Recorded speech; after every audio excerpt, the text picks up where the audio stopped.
Hi everybody. Welcome back to CLC Peer Mentor Orientation. I'm really pleased that you're here, and I'm going to go through our video today to get into some of the details or brass tacks, or as we talked about in the previous video, some of the concrete tasks that go along with being a peer mentor in the composition learning community.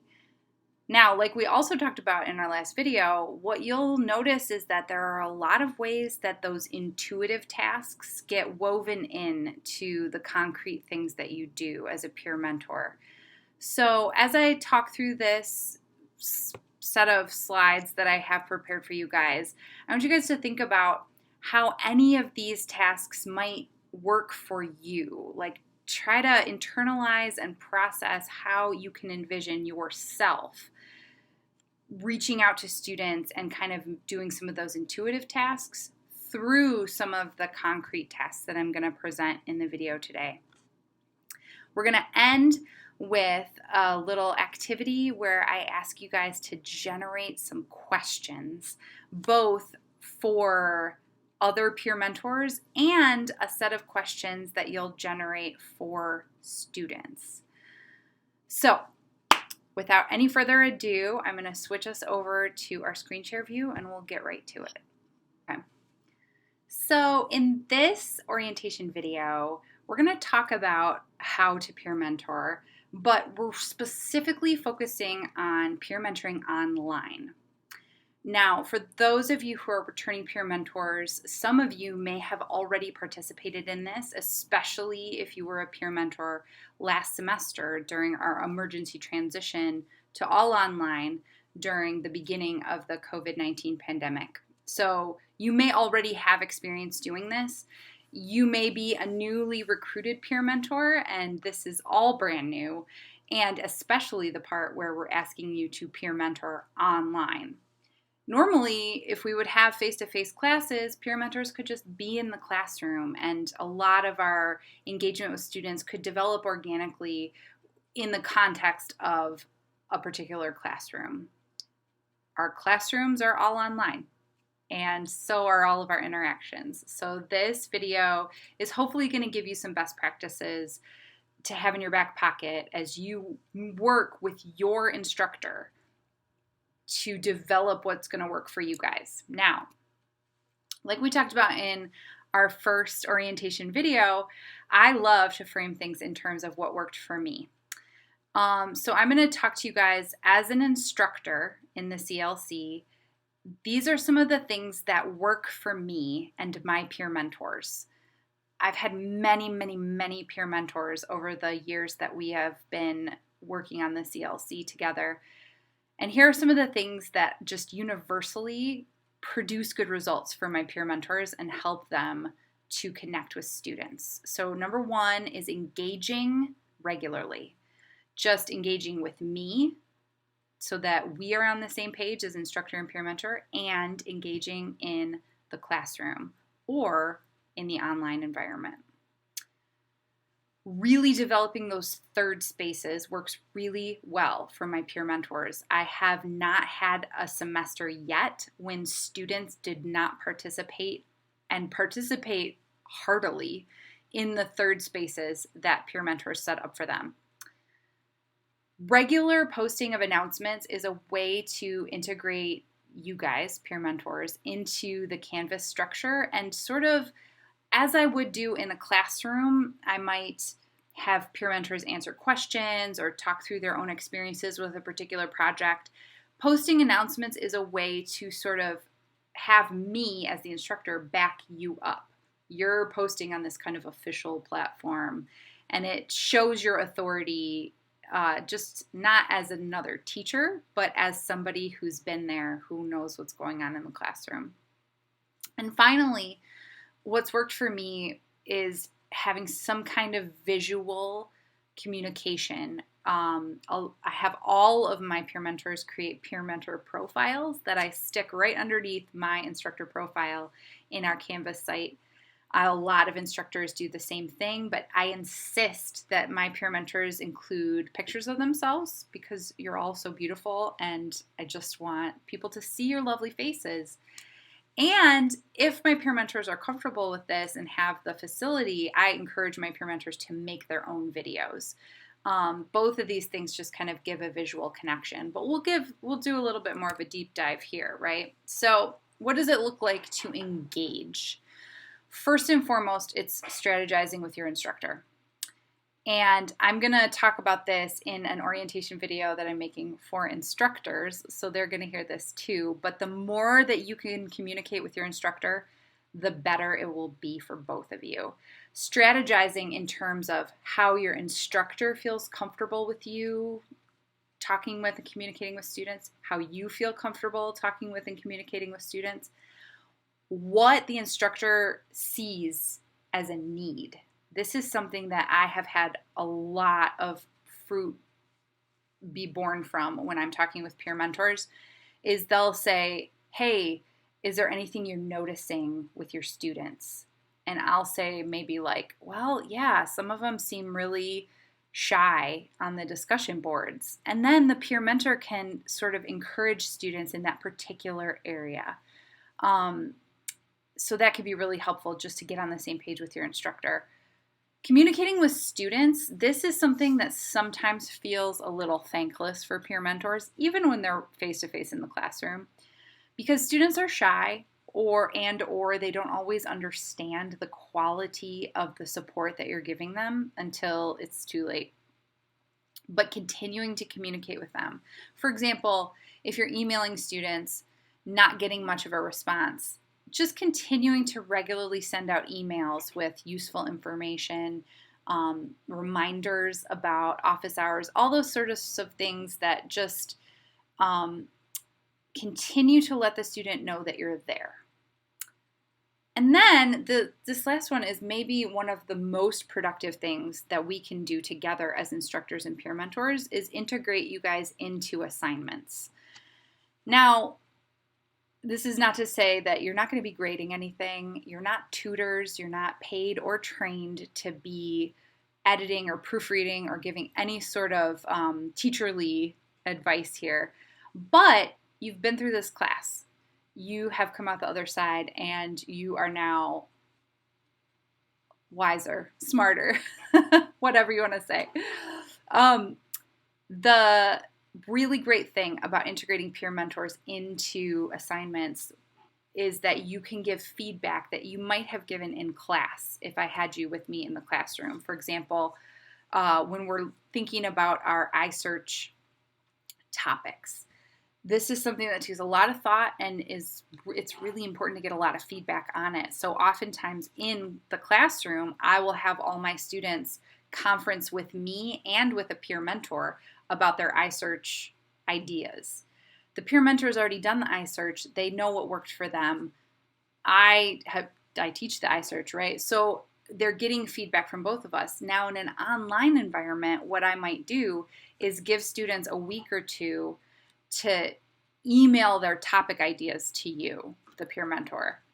And then you could kind of give feedback, not as a teacher, but as a fellow student who's already done this before. Stuff like that is how we can integrate peer mentors more into the online classroom environment. And so just back to square one, right? Strategize with your instructor about what will work best for you. Okay, so now we talk about this third space. One of my favorite things is to have peer mentors set up the off-canvas digital space. Here is a screenshot of one of our WhatsApp conversations. I mean, I just scrolled to a random spot in the middle. Students made such good use out of this tool, and they continually do so. So setting up something that's sort of like off the grid, so to speak, can be really productive for you as a peer mentor, not only to like answer questions about like what's going on in the class, but also, I didn't put it up here, but there's a place where some of the students are like, what's going on? How many pages does this have to be? I've emailed the professor.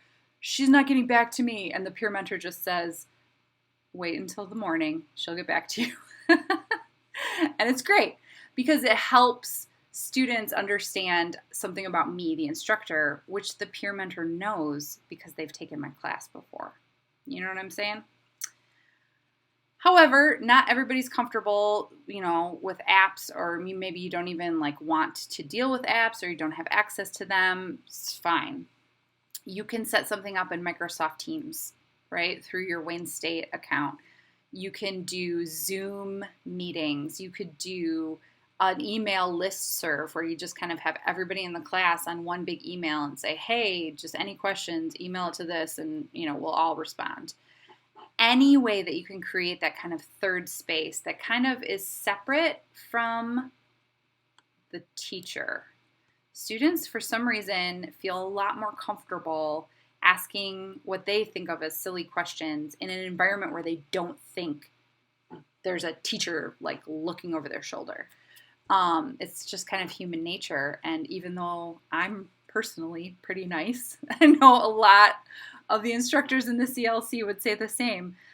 We're not intimidating people, but we're still teachers. And so as a peer mentor, if you can set up kind of like a safe bubble where students can say things, even if they think they're silly, it can be really productive to helping that student understand that they're not alone. Okay, posting announcements. We talked a little bit about this. There's a lot of things that you can post in an announcement beyond hey, everybody. And I would recommend posting an intro announcement where you kind of say, this is my name, here's my contact info, and all of that stuff. But regularly, I'll have peer mentors post announcements with content that they might be able to speak to as someone who's taken this course before. So again, maybe post a what worked for me. Hey, we're coming into project 3. What worked for me is I really got a lot done on library day, so come to library day with your game face on, right? Or make sure you print or email yourself all the links from library day. Any tips or tricks that you have from getting through this course could be really super helpful for students. If you just plop it in an announcement, then it's there in the Canvas shell and they have access to it. Sometimes I've had peer mentors post frequently asked questions, which sometimes they generate themselves and sometimes we generate together, right? So sometimes a peer mentor doesn't always know what the frequently asked questions are for a project, but I do because I've been teaching this project for many years. So if we talk back when we talked about, hey, meet with your instructor regularly, see if they have anything that they want you to disseminate to students. If you are going to host online office hours as a peer mentor, announcements are a great way to remind students, when, where. If you're going to do it on Zoom, post a Zoom link. If you're going to do it in Microsoft Teams, give the instructions, right? So that's an excellent way to use the announcements, also to keep yourself kind of visible for students. And here's the thing with announcements. As an instructor, I post a lot of announcements, but the thing with having a peer mentor post announcements is that it's a different voice. This is one of the things that's so great about having peer mentors in a classroom situation, right? You guys can say your experience as a student, as a fellow Wayne State comp student. Here's your experience. It's not coming from the teacher, and that can be really refreshing, and actually it can hold students' attention better than something that I could say. Go figure, right? All right, finally, we'll talk about profiles and videos. Basically, this is all about visual connection, right? We're increasingly a visual culture. And not only having a peer mentor profile, like Clara's really beautiful profile that she set up with all her contact information, a little bit about herself, this lovely photo. This kind of gives a sense for who she is, and has all the go-to contact information for her, for the WhatsApp that she set up. Ways, she gives suggestions at the bottom there for ways that students can contact her. It's beautiful. But also, if you decide to do something like a video. So this beautiful profile is static, right? It's always going to be at the top of my Canvas page. Students can always refer to it. Videos can be a little bit more dynamic, and you can do a lot of things that are really intrinsic to a writing class that you can't do anywhere else. For example, you could do a screen share, like a screen capture video, where you're talking through one of your own papers, maybe one of your current papers. Maybe you're saying something that you figured out in terms of paragraph structure or citation. Maybe you can do a screen share where you read through the assignments, like just literally read through the assignment description and then say what you did. Like, how did you translate it as a former student? Well, when she said that we were going to have 7 sources, I kind of freaked out. But, right? Fill in the blank. What did you do? Motivated, awesome peer mentor. How did you make it through that assignment? Or when she asked for us to create an argument based on our learning outcomes, I didn't know what she meant, but here's how I figured it out, right? So posting those areas in the assignment, if they were tricky for you to navigate, I guarantee they're going to be tricky for other students. So making a video where you talk through that could be amazing for a student. It could also just be a great place to provide encouragement through your voice, through your tone, and just sort of relating as a fellow student.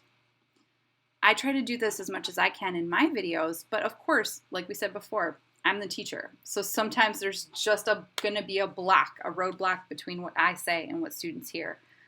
There's not as much of a block for you as a peer mentor. So think about ways that you could use visual media to engage with your students as well. Okay, last thing that I'm going to talk about here in this video is the power and importance of questions versus answers. So I think that almost all of us probably feel, and I'm talking instructors and peer mentors alike, we all feel pressure to have the answers for students, right? And I just want you to know there is no actual pressure on you, peer mentors. Like, you're not paid nearly enough to have any answers for students. You can always point them to the instructor if you encounter a question that you don't know the answer to. But what I want to actually tilt our attention to is maybe it's less about having answers at all. Maybe it's more about having the right questions ready to present to a student that's going to help them get to the answers on their own. This is kind of a teacher Jedi mind trick that I have used a lot in my teaching career, and I just want to pass it on to you, peer mentors, because oftentimes we want to just give the answer, right? Here's what it is. Write it down. Farewell. Be on your way. But in the learning process, it can be so much more effective to present someone who's struggling or stuck with a question or a set of questions that can help them work through the stuckness themselves. This is called, in technical teacher language, a heuristic. And I'm going to challenge you to think about your interactions with students online, however you go about it, in terms of questions and not in terms of answers, unless it's something like, when is this due? In which case, please give the answer. But sometimes it's more effective if a student says something like, oh, I just don't know what to do with this iSearch paper. I'm so confused.